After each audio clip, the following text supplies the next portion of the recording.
오늘 함께 나눌 말씀은 디모데후서 1장 11절부터 18절까지의 내용입니다.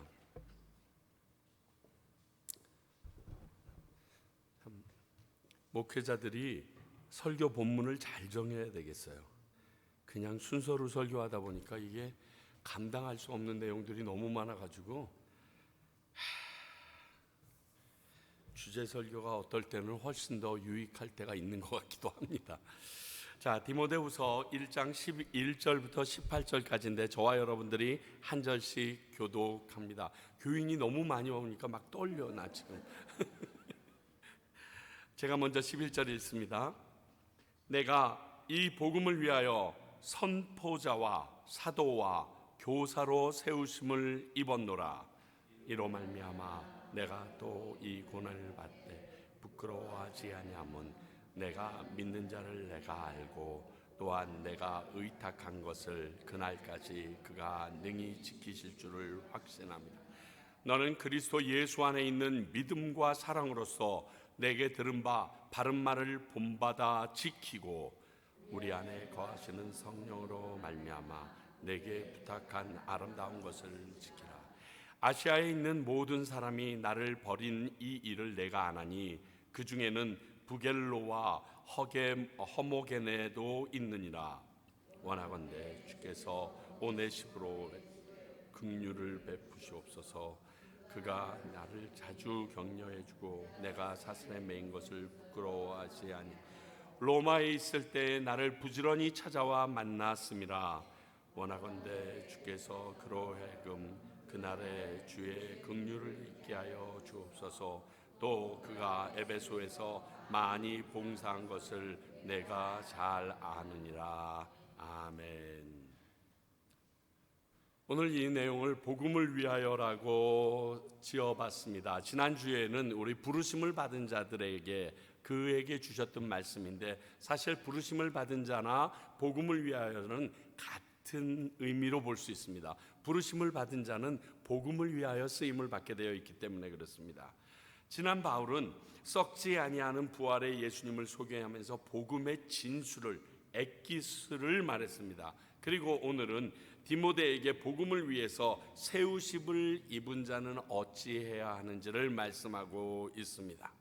오늘 이 말씀들도 복음으로 부르심을 받고 세우심을 입은 우리는 어찌해야 하는지 우리 한번 돌아보도록 하겠습니다. 먼저 디모데에게 당부한 11절서부터 14절까지의 말씀을 봅니다. 이 말씀은 디모데뿐 아니라 복음으로 부르심을 받은 우리 모두에게 주신 말씀이기도 하기 때문에 우리에게 주신 하나님의 음성으로 듣고 생각해 봅니다. 먼저 복음을 위해 세우심을 받은 것을 확증하는 모습이 그가 11절에 나타나 있습니다. 바울 자신이 복음 때문에 예수님에 의해서 세우심을 입었고 어떤 방법으로 복음을 전했는지 본인이 알려주고 있습니다.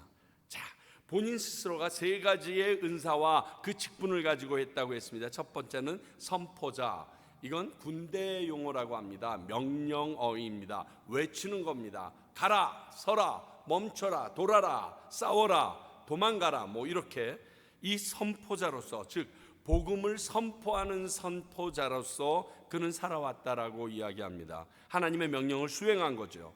두 번째는 사도로, 즉 복음을 위하여 보내심을 받은 자, 아포스톨로스, 보내심을 받은 자인데 복음을 위하여 보내심을 받은 자로서 그는 살아왔다는 겁니다. 세 번째는 교사, 즉 복음을 가르치는 자로서의 삶을 살아왔다. 그렇게 본인이 고백합니다. 복음을 선포하고 그것을 가르치고 그것을 위하여 보냄을 받은 자로서 살았다. 내가 어떤 은사로 하나님의 일을 감당하고 있는지 아는 것은 굉장히 중요합니다. 왜냐하면 일단 질서가 잡힙니다. 이게 모르면요, 남이 하는 모든 것에 관여하게 되어 있습니다. 근데 내가 어떤 일로 하나님께 부르심을 받았는지 그 은사를 명확히 알면 그 질서가 세워지기 때문에 멈출 수가 있습니다. 도움의 말을 할 때도 우선순위로 들어야 될 사람의 말에 귀를 기울일 수 있는 질서가 생깁니다. 교회 안에 세워지는 이 질서가 무너질 때 어려움이 있습니다. 세상의 질서를 교회 안에 접목할 때 어려움이 생기기 시작합니다. 세상에서 어느 능력을 가졌던 분이 교회 안에서도 그 능력으로 행하고자 할 때 다소 불편한 일이 생기는 이유도 여기에 있습니다. 또 내가 능력으로 그 자리에 선 것이 아니고 세우심을 입은 존재, 곧 보내심을 받은 사도라는 사실을 인식하는 것은 사역자나 성도들에게 굉장히 유익합니다. 오늘 11절 말씀 다시 한번 보시겠어요? 내가 이 복음을 위하여 세우심을 입었노라, 이렇게 되어 있습니다. 내가 이 복음 때문에 신학 공부를 하고 열심히 노력해서 이 정도 돼서 지금 이 자리에 서 있다라고 얘기한 것이 아니라 누군가에 의하여 나의 의지와 나의 노력과 나의 실력이 아닌 누군가에 의하여 수동적으로 세우심을 받았다라고 말하고 있는 것, 이게 바로 보내심을 받은 자라는 사도의 직분의 의미이기도 합니다. 사실 내가 보내심을 받은 사도라는 사실을 인식하면요, 그런 사역자나 성도들은요 당연히 겸손합니다. 겸손할 뿐만이 아니라요 온유해집니다. 잘난 척할 게 없어요. 막 잘난 척하려고 그러는데 옆에서 야, 저 사람 박사 3개래 그러면 조용히 있는 거랑 똑같아요. 그러니까 평생 바울이 본인이 예수님의 사도됨에 대해서 증명하려고 했었던 것을 내가 예수님의 사도로서 직접 직통계시를 받고 그분에게 직접 보냄을 받았다라는 자부심을 삼기 위함이 아니라는 것을 오늘 말씀을 통해서 우리는 알 수 있어야 합니다. 그가 사도임을 그렇게 끝내 그냥 굳이 모든 사람이 네가 무슨 사도냐, 예수님을 만난 적도 없지 않느냐 해서 많은 손가락질을 당하면서도 복음서마다 말씀을 전하는 편지마다 나는 그리스도로 말미암아 복음의 사도된 자, 예수 그리스도의 부름으로 사도된 나 바울은 계속 사도 내가 사도가 됐다라고 얘기하는 것은 내가 되고 싶어서 된 것이 아니라 하나님의 은혜로 이 자리에 온 자다. 나는 그 예수님을 핍박했고 그 예수 믿는 사람을 죽이려고까지 달려갔던 사람인데 하나님께서 이런 나를 들어서 사도로 보내심을 해주신 것이 내가 기억나는 바다. 다시 말해서 나의 나된 것은 하나님의 은혜라는 것을 계속 기억하게 하는 게 바울에게는 사도라는 단어입니다. 그러니까요, 교회에서 주님께 받은 모든 직분이 이와 다 동일한 의미를 가지고 있어요. 목사? 내가 신학교를 졸업했기 때문에 목사가 된 게 아니라 하나님께서 목사로 세우기로 작정했기 때문에 신학교에 간 거예요. 이게 헷갈리면 굉장히 위험해져요. 그러면 내가 노력해서 남들보다 실력도 좀 낮기 때문에, 그리고 남들이 가지 않는 그 길을 나 스스로 어려운 가운데 선택해서 가서 이 자리에 있다라는 교만이 나를 치고 들어올 수 있어요. 근데 사도라는 개념을 내가 가지고 있으면 내가 교회에 받은 직분이 하나님에 의하여 예수 그리스도에 의하여 세우심을 받은 것이라는 것을 우리가 기억하고 있으면 겸손할 수밖에 없는 거예요. 그러니까 바울이 끊임없이 나는 사도다 했던 것은 나는 은혜로 이 자리에 있는 자다, 이런 고백인 거예요. 전에도 잠깐 한번 말씀드렸는데 저는 목사가 되는 것이 사실 참 좋아하진 않았지만 그래도 벼슬 하는 줄 알았던 사람 중에 하나거든요. 그래가지고 제가 목사 안수 받을 때 한경직 목사님까지 오시게 해서 내 머리에 직접 손을 얹고 안수해 주세요. 간절히 바라가지고 우리 아버님 치맛바람은 있어도 바지바람은 처음 봤는데 우리 아버님이 그럴 줄은 몰랐어요. 절대로 그럴 사람이 아닌데 그 힘드시다는 분 그냥 남한산성까지 올라가서 모시고 직접 자기가 그 차로 모시고 내려와가지고 손 붙잡고 앉아서 그냥 여기 얘가 유찬입니다. 얘가 그러면서 그 앞에서 이렇게 안수하게 하려다가 갑자기 줄이 너무 기니까 두 줄로 서라 그래가지고 두 줄로 서는 바람에 내가 한경직 목사님 앞에 있다가 저쪽 끝으로 가는 사람 바람에 그분에게 안수를 받지 못했거든요. 그때부터 하나님께서 저한테는 얘기하셨어요. 너는 내가 안수하는 거야. 내가 목사로 세우는 거야. 네가 잘나서 된 게 아니야. 착각하지 마.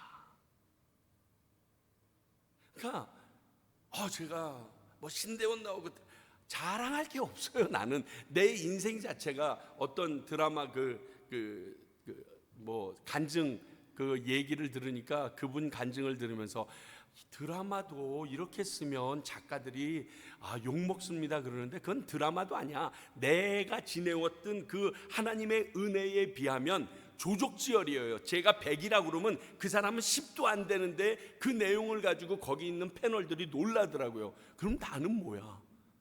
나는 그분의 은혜밖에 얘기할 게 없는 존재더라. 똑같아요. 그걸 알았어. 지금 바울은 그 즉시 놀라운 초대교회의 역사 가운데 있을 때 보게 되면 급살 맞아 죽어도 성령의 역사로서 충분히 가능한 짓을 했습니다.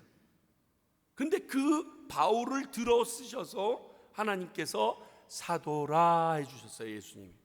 그리고 보냄을 받았어요. 그러니까 내가 사도다 얘기하면 할수록 나는 예수님이 세운 사람이다.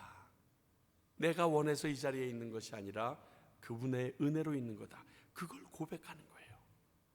복음을 위하여 세우심을 받은 것을 이렇게 스스로 확증해 냅니다. 디모데야, 너도 이렇게 세움을 받은 자다. 사랑하는 평강교회 성도들아, 여러분들도 이렇게 하나님으로 인하여 세우심을 받은 자들입니다 라고 얘기하고 있는 겁니다. 두 번째, 나 지금 로마의 감옥에 갇혀 있는데 쇠고랑도 차고 있는데 지금의 고난을 부끄러워하지 않는데 그 이유가 있다 얘기를 합니다. 밑에 내용을 보면 이런 바울이 옥에 갇힘으로 인해서 그와의 관계를 끊고 외면하는 사람들도 있었던 것 같습니다. 그렇죠?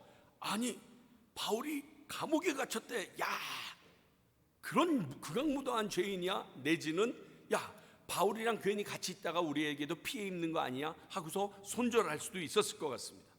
그러니 그 상황을 이길 수 있었던 이유를 오늘 12절에서 얘기하는데 첫 번째, 내가 믿는 자를 내가 알고 있기 때문이다. 다시 말하면 내가 믿는 그 예수 그리스도가 어떤 분인지 난 너무 정확하게 알아. 그렇기 때문에 내게 주어지는 이 고난에 대하여 부끄러워하지 않아. 내 감옥에 갇혀 있고 세상 사람들이 보기엔 죄인인데 이게 부끄럽지 않아. 나 같은 죄인을 구원하시기 위하여 죄 없이 십자가를 지시고 고난당하셨으며 거기다가 그 복음을 거부하고 핍박하던 나를 사용해 주신 분이니 그 복음 때문에 갇힌 나 바울은 전혀 안 부끄러워. 오히려 조금이나마 그분의 은혜를 감듯해서 도리어 자랑스러워. 이런 얘기예요. 이런 신앙 고백이 있는 사람과 없는 사람은 복음에 대해서 그 사람의 태도가 전혀 다를 수밖에 없지 않겠어요? 내가 이런 신앙 고백이 있으면요, 복음을 전하는 것이 버스에 탔을 때, 지하철에 탔을 때, 사람을 만날 때마다 교회에 나와봐라, 예수 믿어봐라 라고 얘기하는 것이 그 사람이 어떤 핀잔을 주고 오히려 침을 뱉을지라도 부끄럽지 않지 않겠어요? 너무 소중한 것인 걸 아니까. 이것이 얼마나 귀한 것이고 내가 소개하는 그런 그분이 어떤 분인지 내가 너무 명확하게 아니까 그분을 소개하는 게 내가 오히려 자랑스럽지. 여러분, 이단들이 이걸 써먹어요. 자기가 소개하는 분이 진짜 대단한 줄 알고 소개를 해요. 그런 거 모르셨죠? 저희 선생님께서는 재림 예수로서 다 알고 계십니다. 이러면서 접근하거든요. 너무 자신만만하게. 우리는 소스라치게 놀라는데 그분들은 너무 자신만만하게, 우리가 그러면 이단 아니에요 그래도 이단이라고 여기지 아니하고 얼굴에 철면피를 갖고 너무 자신 있게, 왜? 그분을 경험해 봤다는 거죠. 자신. 아니, 악의 세력을 경험해도 이렇게 자신 있는데 예수 그리스도를 경험한 우리들이 왜 복음을 부끄러워하며 교회 다니는 것에 대하여 자신 있게 선포하지 못하고, 내 주변에 있는 친구들이 힘들고 어렵고 넘어지고 그리고 어찌할 바 모를 때 주님을 만나보자, 성경을 읽어보자, 하나님을 찬양하자, 너를 위해서 기도할게, 얘기를 못하는 거죠.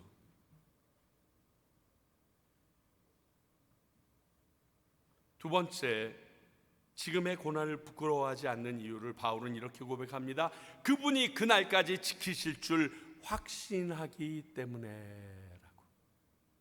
그뿐 아니라 내게 분부하신 일을 이루실 때까지 지키시고 보호하심을 믿고 있으니까 고난이 있어도 두려워하거나 부끄러워하지 않는 겁니다. 왜?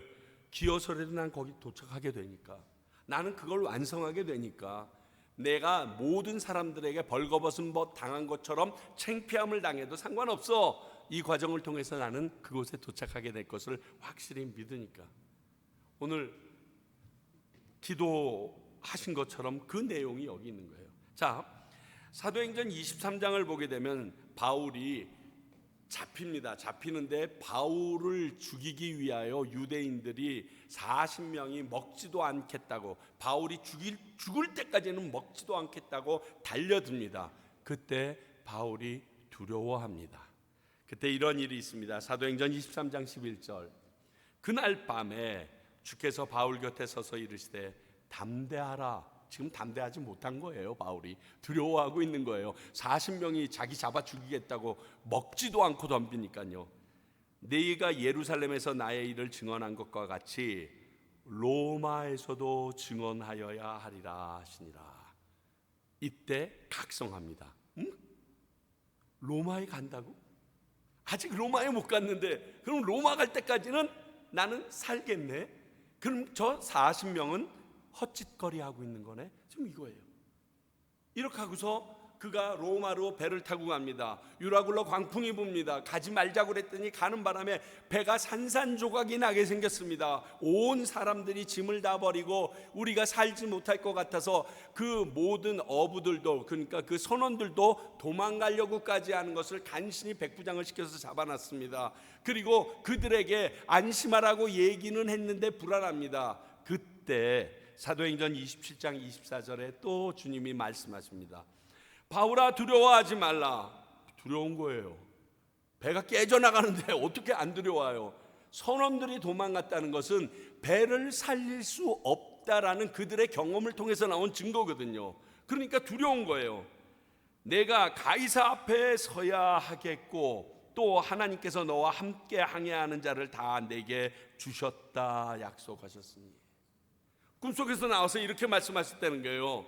가이사 앞에 서야 된다는 거예요. 난 가이사 앞에 서야 돼. 로마 황제 앞에 서야 돼.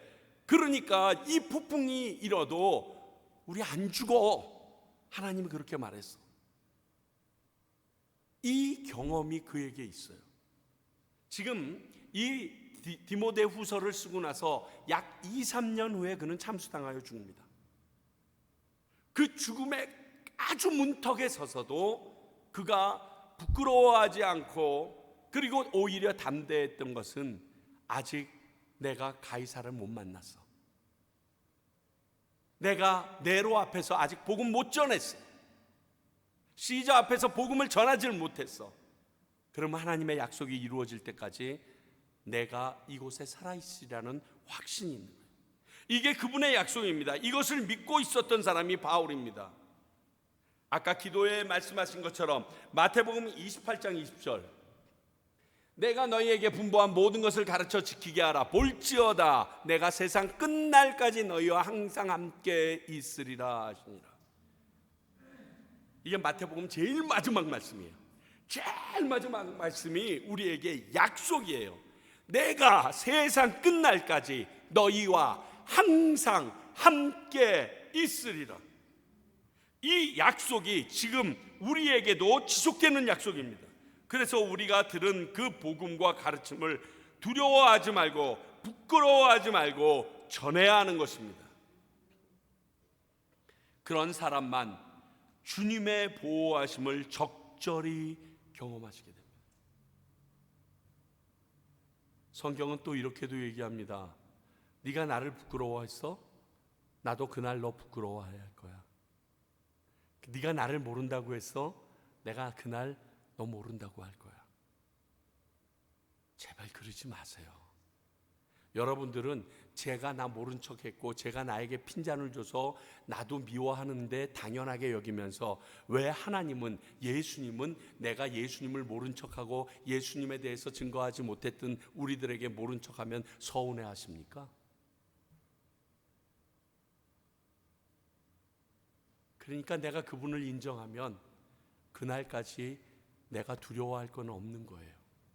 세상 사람들이 볼 때는 고난이죠. 세상 사람들이 볼 때는 부끄러운 모습일 수 있죠. 세상 사람들이 보면 지혜롭지 못한 모습일 수 있죠. 그러나 내가 선택한 것은 예수 그리스도이니까, 내가 선택한 것은 예수 그리스도의 복음이니까 오히려 담대하실 수 있어야 하는데, 오늘 바울이 나 그래서 이렇게 부끄러워하지 않는다.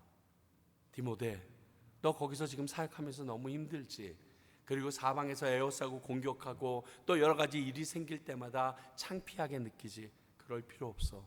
너에게 맡겨주신 그 에베소 교회의 사명이 다 끝날 때까지 하나님은 당 너를 떠나지 않을 것이고 그 일로 너는 부끄러워할 것이 아니라 오히려 담대해야 해. 지금 이 얘기하고 있는 거예요. 우리에게도 동일합니다.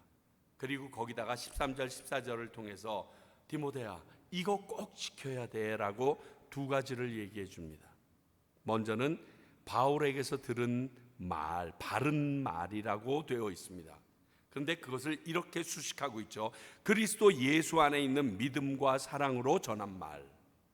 그냥 막 던진 말이 아니라 배부르니 배고프니 뭐 이런 얘기가 아니라 믿음과 사랑으로 그리스도 안에서 그에게 전한 말. 갈라디아서 1장 8절에서 9절 보면요, 이런 말씀이 있습니다.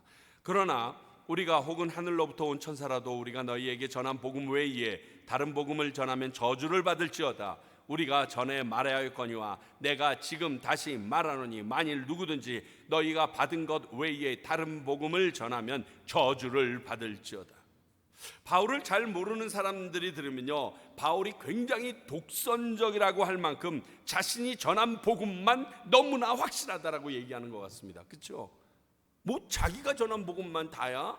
다른 사람이 전한 복음도 마찬가지지. 근데 지금 갈라디아 교회는 그 상황이 아니거든요.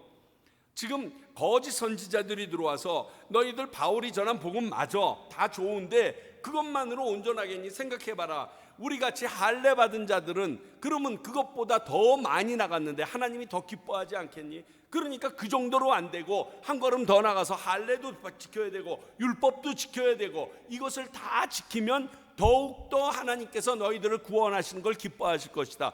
이렇게 지금 접근하고 오는 거거든요. 그런데 구원의 조건은 그게 아니에요. 하나님의 은혜거든요. 그러니까 그 외의 복음이라고 이야기하고 그것이 조건되어지지 않으면 구원을 받지 못한 것처럼 얘기하는 그 거짓말하는 사람들을 지금 강하게 치기 위하여 하는 말입니다. 그래서 그는 그 바른 말은 우선 복음, 예수 그리스도를 얘기합니다. 그리고 그 예수 그리스도의 가르침, 교훈을 말하는 것입니다. 그런데 그것이 믿음과 사랑으로 전한 것이어야 한다라고 말하고 있습니다. 그러니까 전하는 자들도 믿음 안에서 전달해야 하고 사랑으로 전해야 가능합니다. 제가 여러분들에게 야단치듯이 이렇게 해서 전해지는 것이 지금 바울이 전한 것을 제대로 전하는 마음이 아니라는 거예요. 그가 믿음과 하나님을 믿는 그 믿음과 예수 그리스도에 대한 믿음과 그리고 우리를 사랑하는 마음으로 전해준 그 마음 그대로 내가 다른 영혼들을 바라볼 때 그들에게 애따 떡 하나 먹어라 이게 아니라 그 믿음과 사랑을 가지고 그들에게 전할 때 동일한 이 복음이 그들에게 전하여진다는 것을 더불어 가르쳐주고 있다는 거예요. 그러니까 복음을 전할 때 받든지 말든지 요나처럼 전하는 거 그래도 받아주시기도 하지만 그건 바른 모습이 아니라는 거예요. 두 번째 지켜야 될 것을 성령의 아름다운 것이라고 표현하고 있습니다. 우리 안에 거하시는 분의 부탁이라고 말했죠. 그렇게 표현되어 있어요. 바울의 표현대로 하면 성령의 은사와 특히 열매를 말한 것입니다. 갈라디아서 5장은 우리가 잘 아는 성령의 열매에 대해서 이야기를 합니다. 그 성령의 열매에 대해서 전부 다 이야기한 다음에 바울은 이렇게 말합니다. 갈라디아서 5장 25절, 만일 우리가 성령으로 살면 또한 성령으로 행할지니라. 너희들이 지금 성령으로 지키고 있냐? 성령의 그 마음을 지키고 있냐? 그 성령님께서 너에게 주신 그 은사와 그 열매를 네가 지키고 있냐? 그럼 너의 삶이 성령으로 행하는 것이 될 것이다 얘기하고 있는 것입니다. 우리가 성령의 열매를 맺게 되면 성령이 원하신 대로 행하게 된다는 말씀입니다. 그러니까 그 성령으로 인한 열매를 우리의 성품이 되게 할 정도로 지키라라고 얘기하고 있습니다. 성령의 열매는요, 노력해서 되는 것은 아닙니다. 왜? 성령 자체가 은혜의 선물이기 때문에 그렇습니다. 그러나 사모하는 마음은 있어야 한다라고 예수님께서 우리에게 가르쳐 주셨습니다. 너희들이 그렇게 구하면 그 좋은 것, 곧 성령을 너희에게 주시지 않겠느냐. 성령님이 내 안에 있어야 그 성품들이 내 안에 지킴이 되어서 나의 성품으로 바뀌어지게 되죠. 어저께는 그 정철 어학원의 정철 선생님이 나와서 이렇게 새롭게 하소서 해서 말하는데, 뭐 다른 말씀은 좀 잘못 들으면 저 위험하겠다 하는 뭐 아찔아찔한 것도 있습니다. 그런데 그것보다도 그분이 말씀하셨는데, 그 주영훈이라는 사회자가 물어보더라고요. 그러면 옛날과 지금 달라지셨습니까? 이렇게 물어봤어요. 근데 그분이 냉큼 이렇게 대답해요. 내가 봐도 많이 착해졌어요. 사람들이 달라진 걸 느껴요. 내가 예전에 잘못한 사람들을 찾아가거나 그들을 만나면 잘못했다고 용서를 구하기 시작해요. 이제 75 돼서 뭐 이러시면서 얘기하더라고요. 그런 거예요. 성령이 내 안에 들어와서 나의 모든 삶을 뒤집어 엎기 시작하면요, 옛날에 나의 그 추한 삶들을 후회하면서 그것을 새롭게 만들어내는 역사가 내 안에서 일어나기 시작합니다. 그러므로 이 모습이 내 성품화되는 것이 성령의 열매의 모습입니다. 은사에 대해서 쭉 설명하던 바울이 고린도전서 12장 31절에서 이렇게 말합니다. 더욱 큰 은사를 사모하라. 내가 또한 가장 좋은 길을 너희에게 보이리니. 그리고 고린도전서 13장 1절, 사랑은 오래 참고, 이렇게 해서 넘어갑니다. 다시 말하면 내가 많은 은사, 더욱 큰 은사가 있는데 그 은사가 뭐야? 사랑인데, 사랑은 사실 은사라기보다는 성품이거든요. 열매라고 얘기하고 있거든요. 그러니까 너희들이 맺어야 될 가장 중요한 것, 가장 좋은 길은 성령으로 말미암아 그 성령의 능력이 너희의 성품이 되는 것, 그것이야 라고 얘기하고 있습니다. 디모데에게 말합니다. 네가 지켜야 될 게 있는데 성령으로 너에게 주어진 그 아름다운 열매의 성품들을 꼭 지켜라. 그게 믿는 자로서, 부르심을 입은 자로서 필요한 부분이다. 예수를 믿는 우리들에게 성령께서 우리에게 주신 그 성품을 가지고 있는 것 중요하다는 말씀입니다. 예수 믿었는데 너는 왜 옛날이랑 변한 게 없니? 이거는요, 욕먹은 거예요. 여러분, 아셔야 돼요. 진짜 욕먹은 거예요. 화들짝 놀라셔야 돼요. 내가 안 변했어? 막 이렇게 돼요. 김익두 목사님이 뭐 진짜 저게 예수를 믿었나 보려고 지나가는 사람이 막 뭐 꾸정물도 던지고 그랬는데 그러면서 예수는 내가 믿었는데 목숨은 네가 살았구나. 이렇게 바뀌어야 되는 거예요. 옛날 같으면 그저 물 조금만 튀어도 한데 걷어찼던 사람이 예수님 때문에 진짜 예수 믿은 건데, 이게 있어야죠. 예수를 믿었는데도 얄밉기 그지없고, 예수 믿었는데도 절대 손에 안 바르려고 뺀질뺀질거리고, 희생이라는 건 눈 뜨고 찾아볼 수도 없고, 다른 사람을 위하여 무엇 하는 것조차도 느껴볼 수도 없고, 참, 누가 그런 사람 보고 예수 믿겠어요? 누가 그런 교회 보고서 교회 나오고 싶다고 그러겠어요? 그 이야기를 바울이 합니다. 그리고 연이어서, 근데 말이지, 이렇게 내가 살아왔어도 배척은 당하더라, 이렇게 얘기합니다. 그게 15절서부터 18절까지네요. 이렇게 담대히 디모데에게 말하면서도 그가 당한 아픔을 알려줍니다. 그렇습니다. 이렇게 담대히 복음을 위해서 나아가지만 세상은 이런 사람은 그냥 놔두지 않습니다. 아픔 당하는 거 있을 수 있습니다. 멸시, 손가락질 받을 수도 있습니다.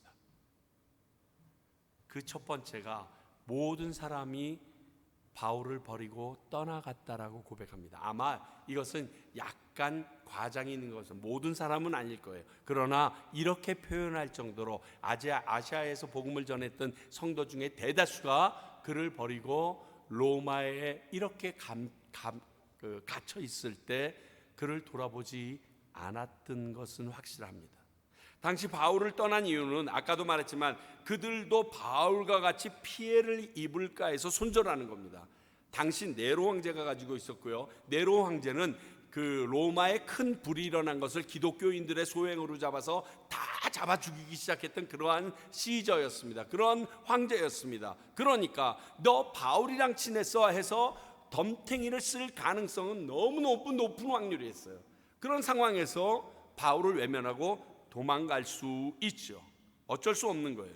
마치 예수님께서 십자가를 지실 때 같은 배신을 경험한 그러한 모습을 지금 토로했다라고 보면 됩니다. 그렇죠?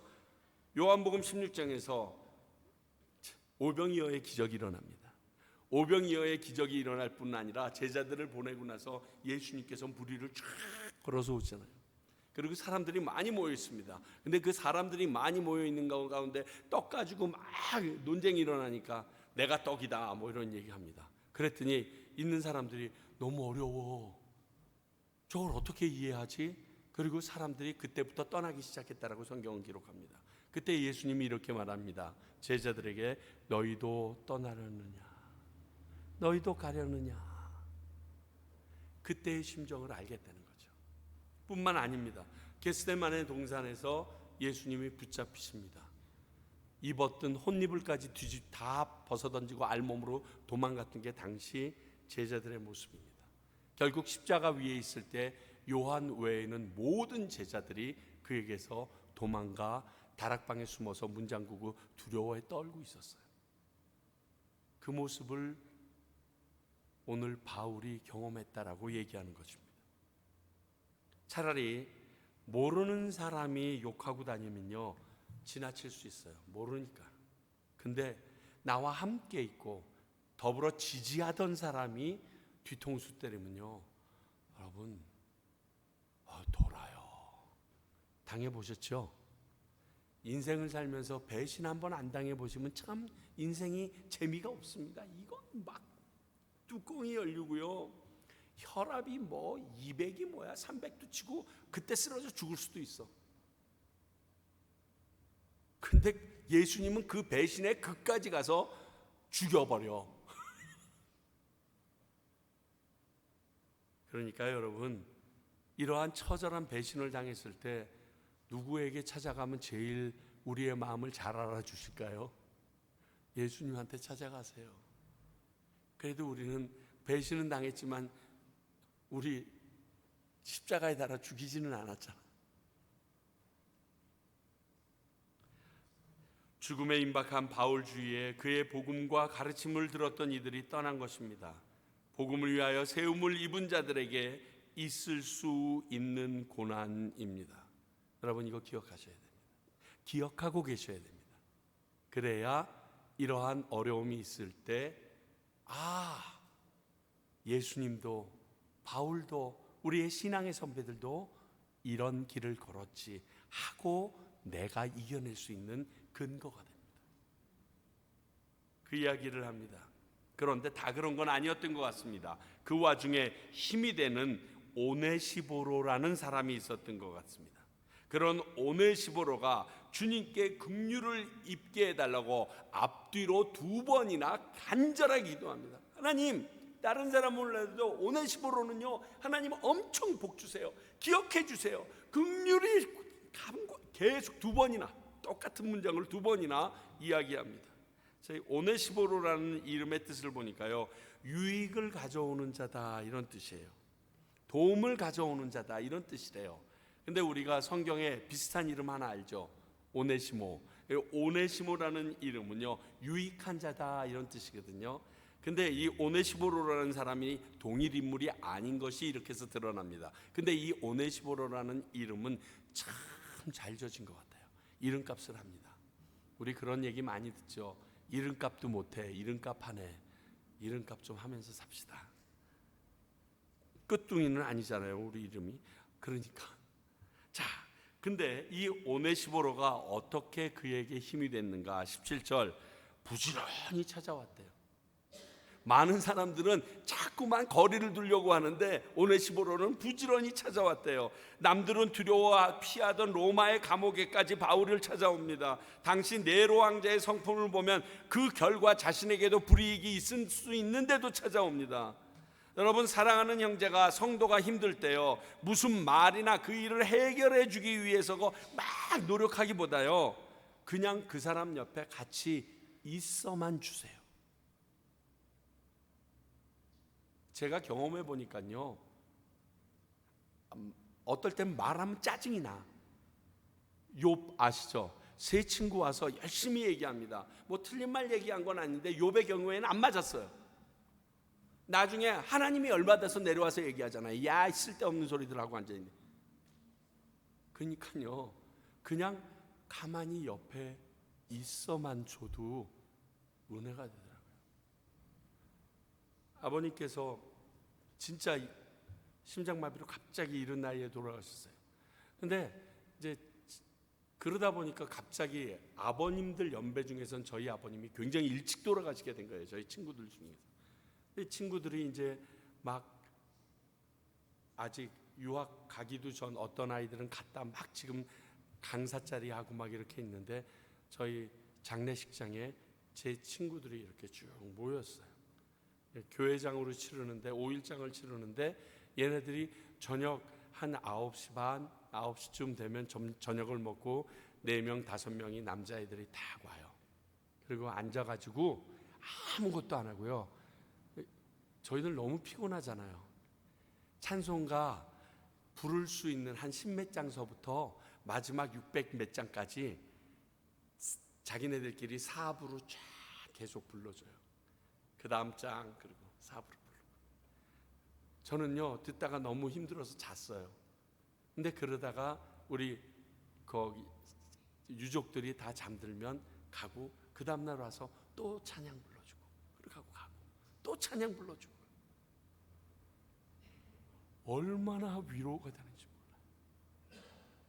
그 친구들을 포기할 수가 없더라고요. 아무 얘기를 해준 것도 없어요. 그냥 그 자리에 와서 찬송가를 그냥 계속 부르는 거예요. 그리고 가요.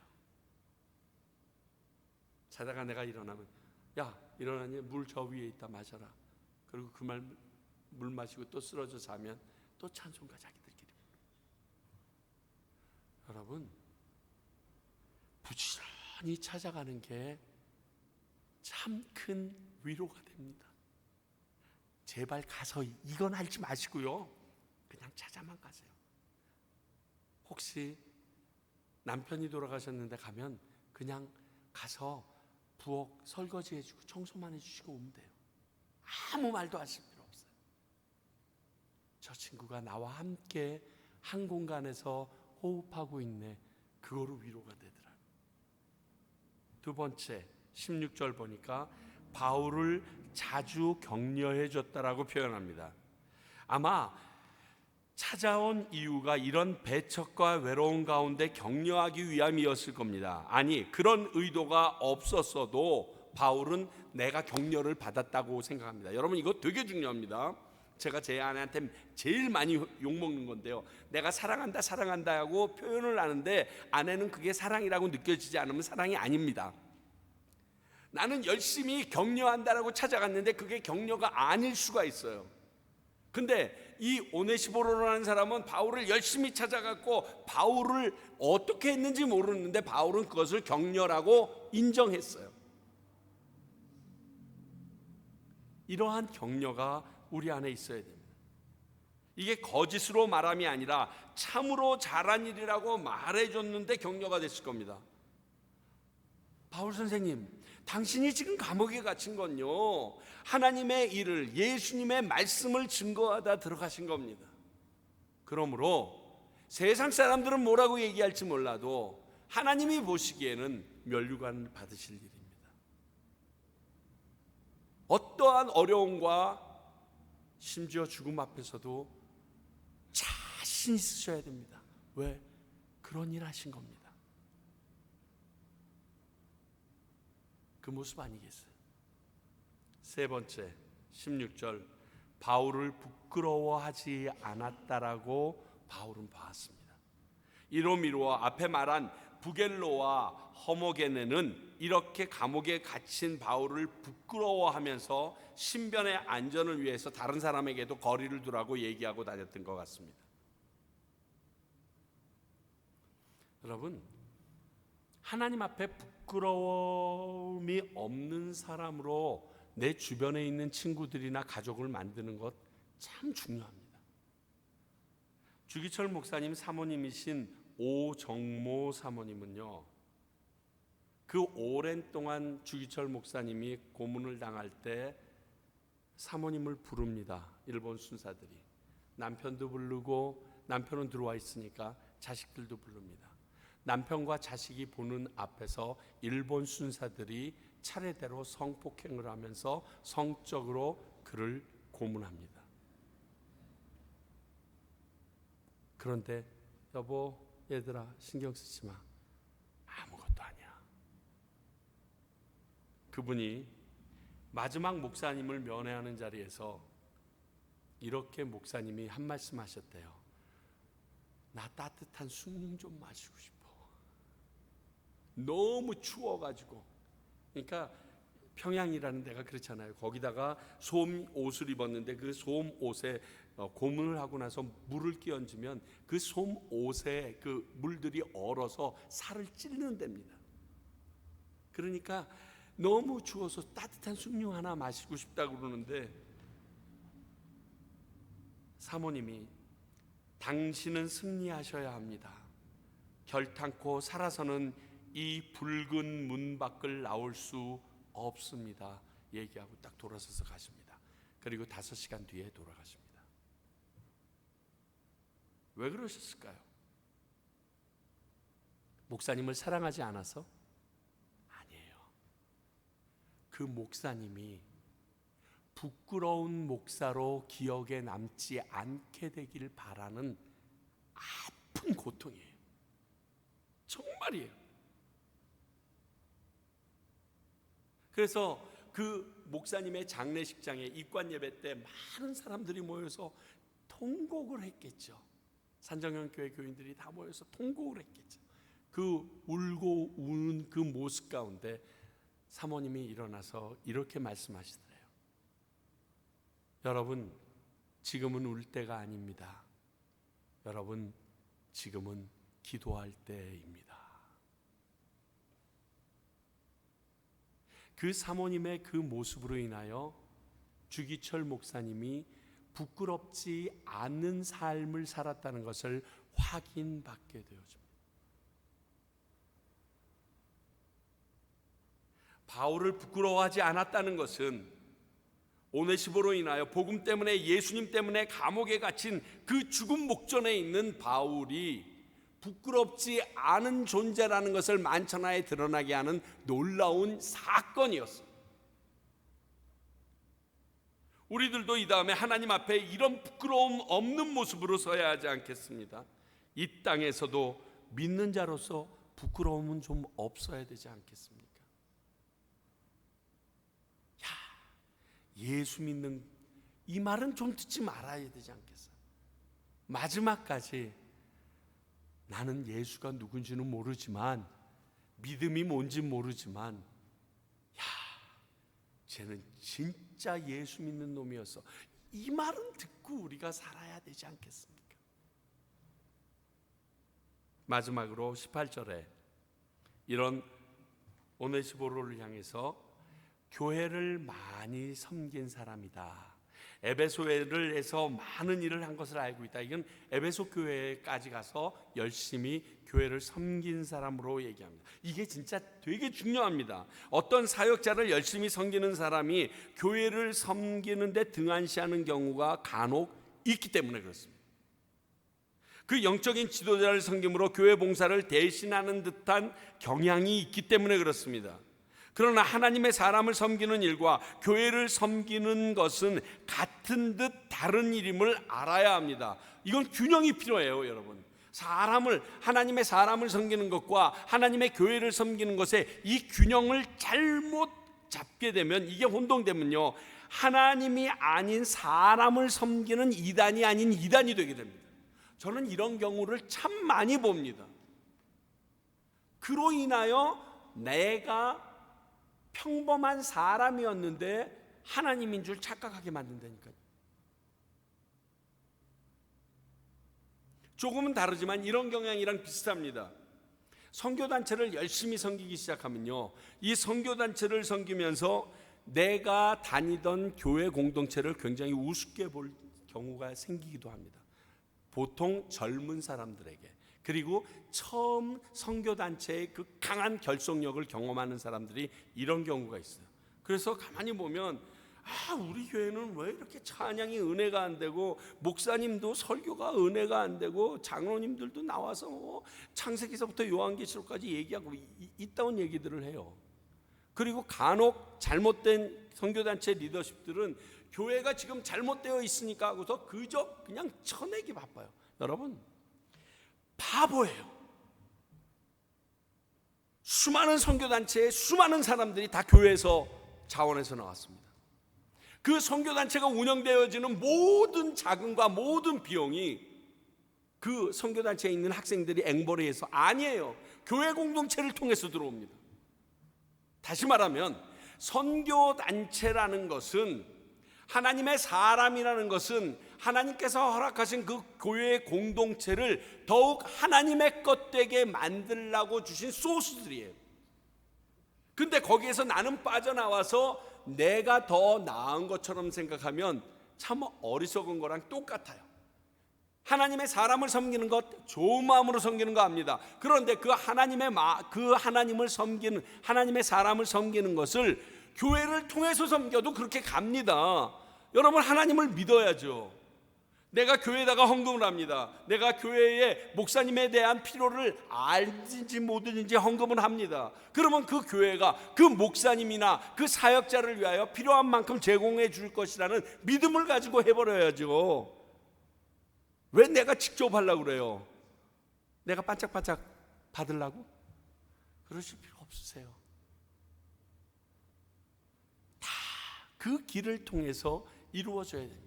근데 오네시포로 보면요, 바울과 지금 로마까지 몇 번씩이나 가는 걸 보면 아마 로마에서 살았던 사람은 아닌 것 같습니다. 에베소 교회를 섬기면서 거기까지 왔다 갔다 하면서 에베소 교회에도 충실되게 섬깁니다. 이 균형이 탁월한 모습을 봅니다. 교회 공동체가 이게 교인들이 있어야 돼요. 그리고 그에게 긍휼이 넘치게 해달라고 바울은 끊임없이 기도합니다. 여기서 우리 한번 이 부분만 생각해 볼까요? 과연 나는 어떤 신자인가? 자신 있게 제가 바로 오네시모로 같은 사람입니다. 하실 수 있습니까?